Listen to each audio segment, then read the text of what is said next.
Hi friends, तर आज आम्ही चाललो यवतमाळला गाडीच्या कामासाठी।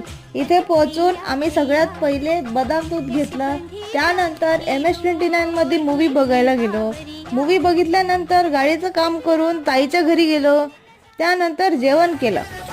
दुसऱ्या दिवशी सकाळीच आमचा डॉमिनोजला जायचा प्लॅन झाला। के हो गया है तुमसे प्यार, सुन ले प्यार भी बेशुमार, सुन ले दुनिया रुसे तू ना रुसी, दुनिया त्यानंतर आम्ही MS-29 ला पुन्हा मूवी बघण्यासाठी आलो। कालच्या मूवीमध्ये क्रीव मूवीची ॲडव्हर्टाइजमेंट बघितली होती, म्हणून आज आम्ही क्रीव बघायला आलो। इथे येऊन आम्ही सॉफ्टी घेतली आणि थिएटरमध्ये अंदर गेलो। आज की फ्लाइट में आप सबका स्वागत है। मूवी बघितल्यानंतर गाडी घेऊन घराकडे निघालो। चॅनलला सबस्क्राईब केलं नसेल तर लवकर करा। बाय।